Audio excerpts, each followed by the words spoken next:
My video.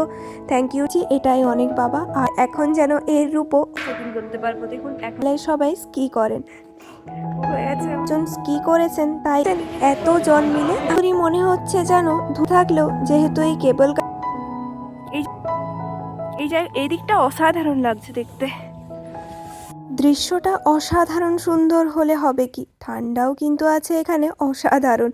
2-5 minute বাইরে দাঁড়িয়ে থাকা যাচ্ছে না।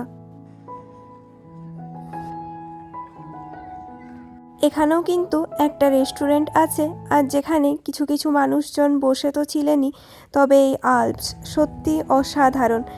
আর এখানে না এখন যেহেতু বিকেল হয়ে গেছে তার জন্যে কেউ স্কি করছে না, কিন্তু এখানে প্রচুর পরিমাণে এই শীতকালের সময়ে সবাই স্কি করেন। শীতকালে পাহাড়ের চূড়া থেকে একদম নিচ অবধি এনারা স্কি করে যেতে ভীষণ পছন্দ করেন, তার জন্য কিন্তু ট্রেনিংও নিতে হয়।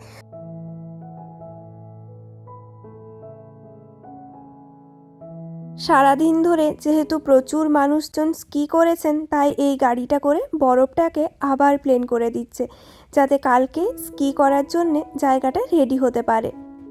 কালকে আমাদের এখানকার স্কি রিসর্টে যাওয়ার কথা আছে, সেখানে আপনাদেরকে পরের ভিডিওতে অবশ্যই দেখাবো এখানকার মানুষজন কিভাবে স্কি করেন।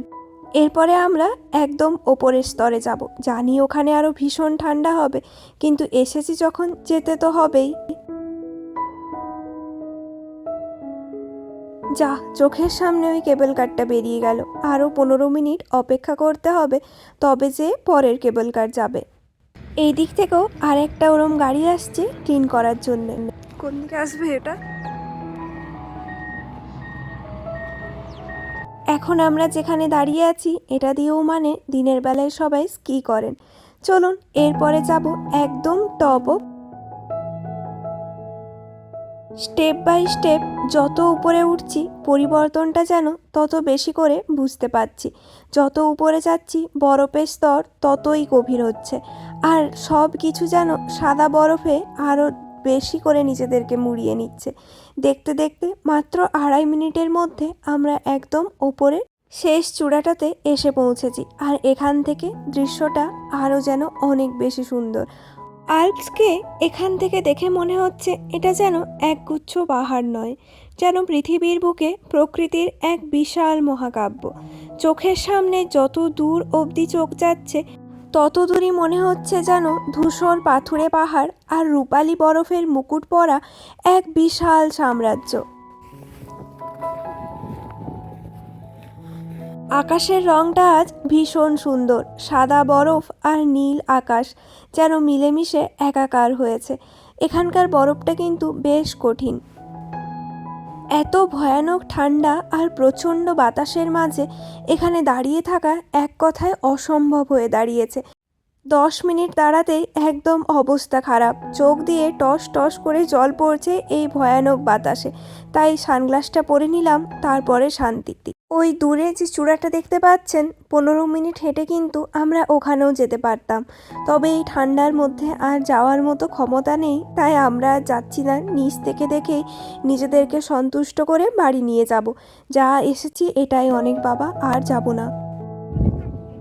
এখন ঘুরিয়ে সময় বিকেল 5টার মতো, আর ঠান্ডায় একদম আর বেশিক্ষণ না দাঁড়িয়ে চলুন এবারে নেমে পড়ি এখান থেকে, না হলে ঠান্ডায় হয়তো এখানেই জমে যাব।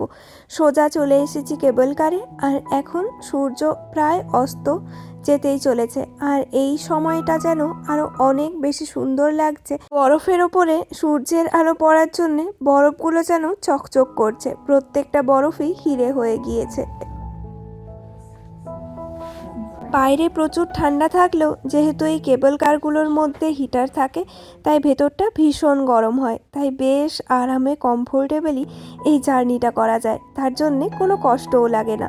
সেকেন্ড স্টেপে এসে এখানে খানিকটা সময় বসি, কারণ এখন প্রায় 10 মিনিট মতো দেরি আছে আমাদের কেবল কার আসতে। এখানে জানেন তো ফ্রিতে জল পাওয়া যাচ্ছে, আমরা তো ওখানে 200 টাকা দিয়ে কিনলাম। দেখেছেন ভেতর থেকে বাইরেটা কি সুন্দর। বাইরে কিন্তু এখন বিভৎস ঠান্ডা, আর ভেতরে ততটাই গরম। আসলে হিটার চলছে তো, যার জন্য এখনো বেঁচে আছি। আর এই যে এখন আমি অপেক্ষা করছি কেবল কারের জন্য, আর 10 মিনিট পর কেবল কার আসবে, যেটা করে আমাদেরকে নিয়ে যাবে সিটি সেন্টারে। তারপরে হয়তো চেক ইন করতে পারবো। দেখুন এখনও আমরা ব্যাগ নিয়েই ঘুরছি, কারণ আমাদেরকে চেক ইন করতে দেয়নি। আমরা এখানে পৌঁছেছি 2টোয়, খাওয়া দাওয়া করতে করতে 2:30টা বেজেছে। 3:30টার সময় ছিল চেক ইন, কিন্তু 1 ঘন্টার জন্য আমাদেরকে দিল না। তার জন্য আর কি করা যাবে, চলে এসেছি এখানে। কেবল কার চলে আসাতে উঠে বসেছি, আর ধীরে ধীরে করে এখন নিচে নামছি। সূর্য প্রায় দিগন্তে অস্ত গেছে। পাহাড়ের বুকে সে নিজের মুখ লুকিয়েছে, আবার কালকে সকালে তার দেখা পাওয়া যাবে। পাহাড়ের বুকে সানসেট যেন এক অন্য রকমের সুন্দরতা। চলুন আস্তে আস্তে নিচে নামছি, আর দৃশ্য অন্যরকমভাবে পাল্টে যাচ্ছে। এখন এই সন্ধে নামার মুখে ঠিক যেন অন্য রকমের সুন্দরতা চারিদিকে বিরাজমান।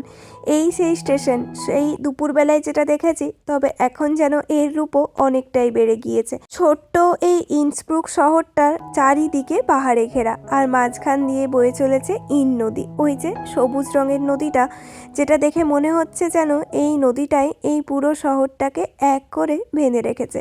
আর ইন নদীর ওপরে ব্রিজ আছে বলেই এই পুরো জায়গাটার নাম ইন্সব্রুক। ওই যে, ও আচ্ছা আচ্ছা, তাহলে তো ভালো বেশ। ও কালকে আমরা ওখানে যেতে পারি, সেই দূরে কোথায় আমিও জানি না। হয়ে গেছে আমাদের টপ অফ ইন্সব্রুক দেখা। এখন আমরা সোজা যাচ্ছি বাড়ির পথে। যদিও এখনো টাইম ছিল অনেকটা, 8 ঘন্টা মতো, কিন্তু আমরা তার আগেই চলে যাচ্ছি। এখানে এই ইয়েটা কি সুন্দর, দেখুন বেশ ভালো স্ট্রাকচারটা। এখন এখান থেকে একটা ফানিকুলার নেব, তারপরে সোজা পৌঁছে যাব। এই ছিল ফানিকুলারটা। ভেতর থেকে বেশ অনেকটাই বড়, আর অনেকজন মিলে একসাথেই ওঠানামা করতে পারেন। বাইরেটাও ভীষণ সুন্দর লাগছে। চলুন তাহলে সবার সাথে আমিও যাই। আমি কিন্তু একা থাকিনি, দেখেছেন এত জন মিলে আমরা একসাথে আসলাম। আর এখন যেহেতু সন্ধে নেমে আসছে, এখন সোজা যাব চেক ইন করার জন্যে। এখন তো আর কোনো ধরবাঁধা নেই, 3:30 পেরিয়ে গেছে। চলুন তাহলে যাওয়া যাক। আর ভিডিওটাও এখানেই শেষ করছি। আর এই যে ওই পারে যে হলুদ সবুজ কালারিং বিল্ডিংগুলো আছে, তার মধ্যে একটাতে ছিল আমাদের হোটেল।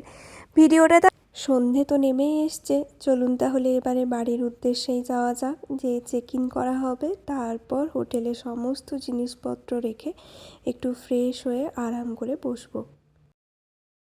নিচে একটা দোকান ছিল, আর যেখানে অনেক রকমের জিনিসপত্র পাওয়া যাচ্ছিল, যেখান থেকে আমরা এই চিকেন রোলটা নিয়ে এলাম। খেতে বেশ ভালো, আর দেখতেও বেশ ভালোই লাগছে।